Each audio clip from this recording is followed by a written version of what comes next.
Did you hear your father? Out of the water now! This shark, swallow you whole. This great scene begins with our characters taking a breather of sorts, comparing scars, laughing, and drinking. Suddenly, a pensive Quint reveals an event from World War II, mostly the seeds of his biblical vengeance towards sharks. He tells a harrowing tale of terror and survival as Brody and Hooper are chilled into silence. Replete with downbeat authenticity, Shaw is mesmerizing, trying to exorcise his demons to quiet the souls of his fallen soldiers. Deftly directed, it's scarier than any special effect and is the film's greatest moment. What's that one? What? That one there, on your arm. Oh, well, it's a tattoo. I got that removed. Don't tell me. Don't tell me. Mother.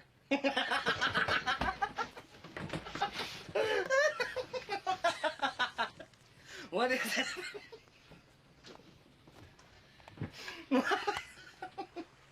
To Hooper, that's the USS Indianapolis.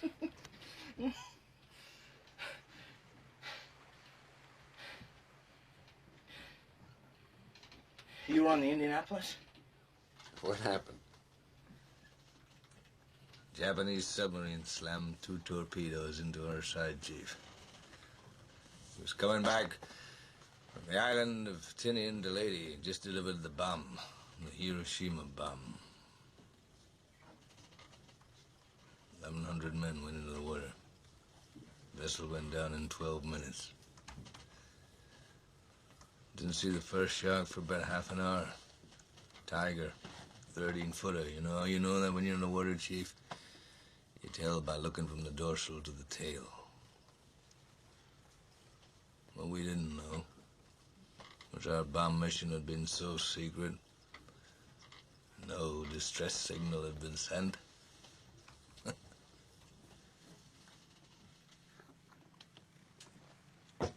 They didn't even list us overdue for a week. Very first light, Chief. Sharks come cruising. So we formed ourselves into tight groups. It's kind of like old squares in a battle, like you see in a calendar, like the Battle of Waterloo, and the idea was shark comes to the nearest man, that man he starts pounding and hollering and screaming. Sometimes the shark would go away. Sometimes he wouldn't go away. Sometimes that shark, he looks right into you, right into your eyes. You know the thing about a shark, he's got lifeless eyes, black eyes, like a doll's eyes. When he comes at you, he doesn't seem to be living until he bites you, and those black eyes roll over white, and then you hear that terrible high-pitched screaming.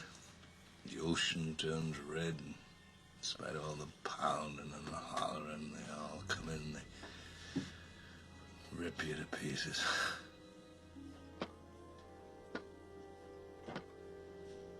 By the end of that first dawn, lost 100 men. I don't know how many sharks, maybe 1,000. I don't know how many men, they average 6 an hour. Thursday morning, Chief, I bumped into a friend of mine, Herbie Robinson from Cleveland. Baseball player, bosun's mate.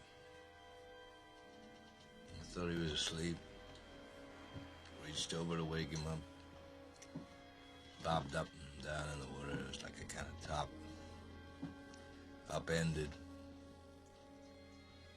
Well, he'd been bitten in half below the waist. Noon the 5th day, Mr. Hooper, Lockheed Ventura. So he swung in low and he saw us. A young pilot, a lot younger than Mr. Hooper anyway. He saw us and he come in low. And 3 hours later, a big fat PBY comes down and started to pick us up. That was the time I was most frightened, waiting for my turn. I'll never put on a life jacket again. So 1,100 men went in the war. 316 men come out. The Sharks took the rest June the 29th, 1945.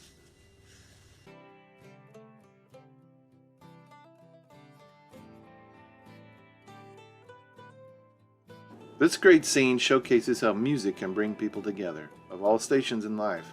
Despite everything that has happened to the band, the magic of Tiny Dancer reminds them their love of music is what brought them together and made them who they are. All of the characters know by this point all good things must end. As a viewer, we love these characters and hope they stay together. Music meets humanity.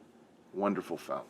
Hope you all enjoyed yourselves, and we'll see you all again in 1974.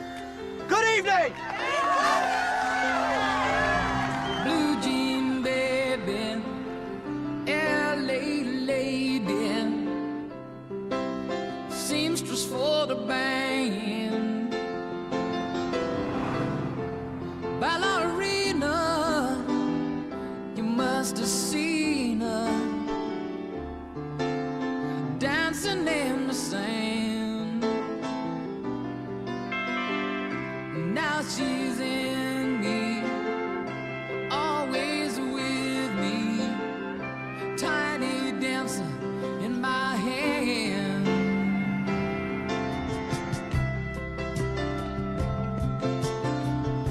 Jesus freaks out in the street, and then tickets are forgone. Turning back, she just laughs.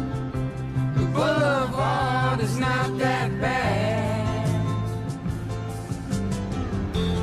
Piano man, he makes a stand in the auditorium,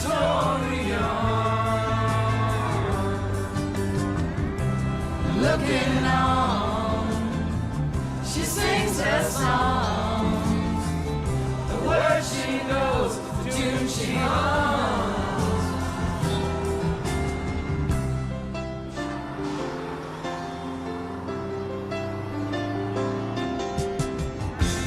Oh, because a tiny dancer.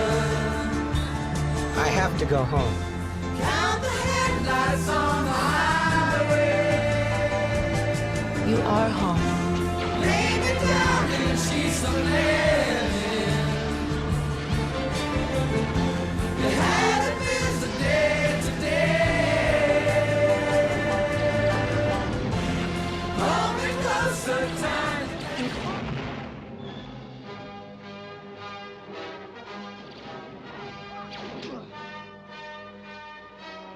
This great scene was a turning point in the series, a major character taken down, temporarily. We finally arrive after many flirtations to have Leia express her love to Han. "I love you," and his reply, an ad-lib by the actor, "I know," is exactly what we expected from the good Captain Solo. A wonderful character-building moment as Chewie is helpless, crying. Leia appears to be the strong one, and Han afraid. For the first time our friends were in danger and we didn't know what to expect. Beautifully acted, precisely written, scored, edited, and directed. Best sequel ever.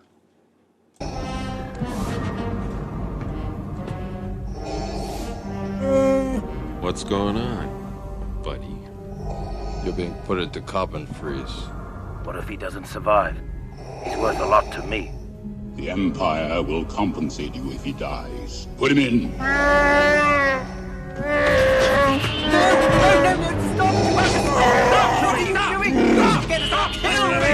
Yes, stop, please! I'm not ready to die! Hey! Listen to me! Chewie! Chewie, this won't help me! Hey! Save your strength. There'll be another time. The princess. You have to take care of her. You hear me? Huh?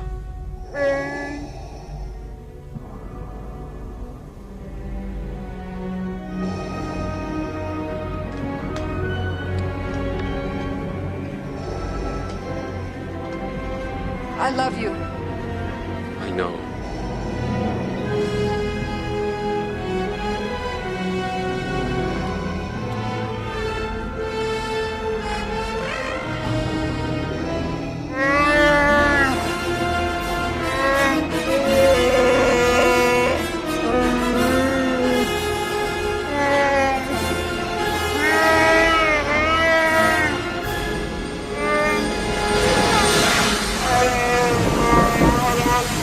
What's going on? Turn round!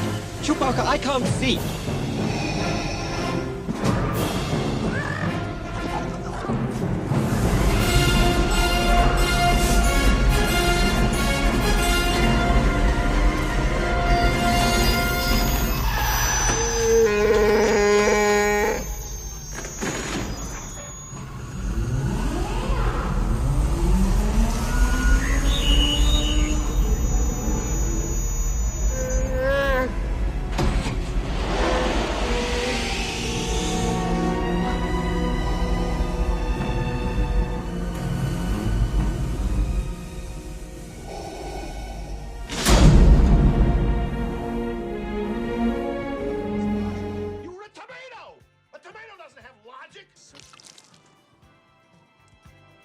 This great scene has a man in drag, one of the oldest comedy gimmicks ever, but Dustin Hoffman, the finest actor that has ever lived, pulls it off beautifully. He brings the character of Dorothy to life by not being a cliché or stereotype, but a fully formed character who in a few short lines describes the struggles of women thanks to sexist pigs like Dabney Coleman, without being screechy, strident, or full of self-pity. She is warm, funny, and strong, a terrific comedy that never stoops to sitcom gags and remains one of the best comedies ever. Read of this line that you have every right to happiness. I hate it. Ron, this is Dorothy Michaels, our director, Ron Carlisle. Hi, And how are that's our you? producer, Rita Marshall. Dorothy didn't bring a resume, but George Fields is her agent. Mm-hmm. That's very impressive. Gosh, I'm afraid you're not right for this role, though, honey. I'm sorry. Thanks for coming by.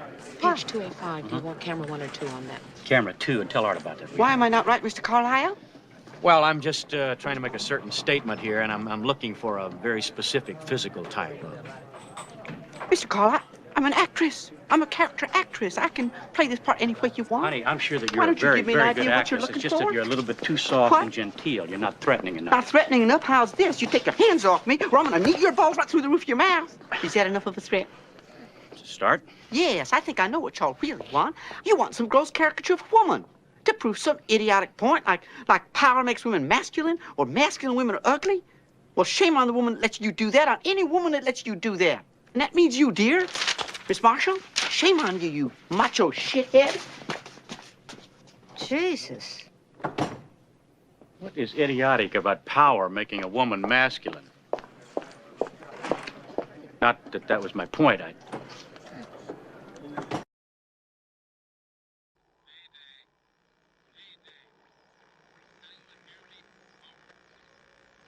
This great scene, one of many in this Carpenter masterpiece, leads into arguably the best use of practical effects in any horror film ever.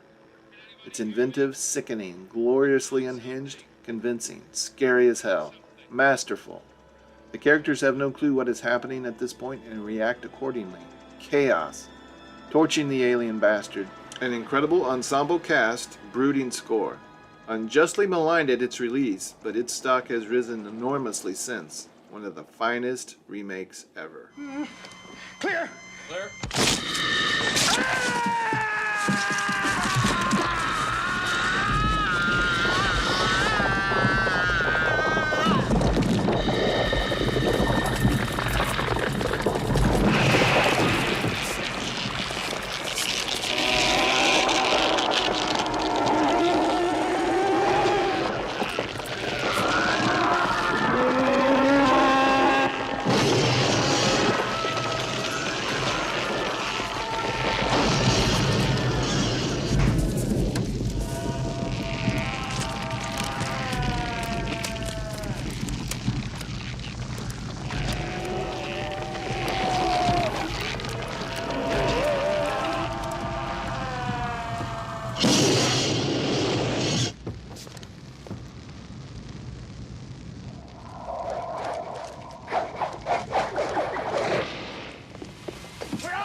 All right, go!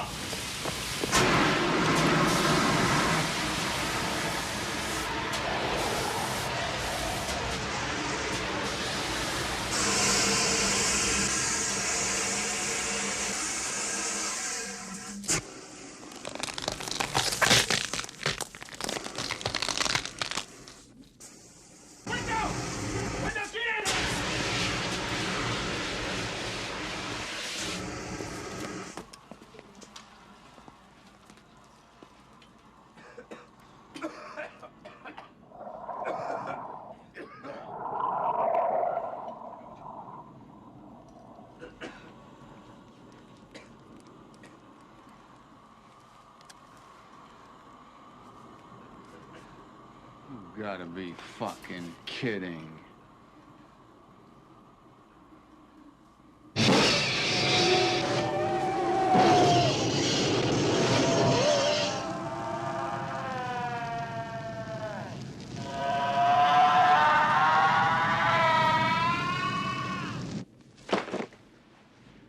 What do you got in mind, McCready? A little test. Windows. You and Palmer, tie everybody down real tight. What for? For your health. Come on, let's rush him. He's not gonna blow us all up.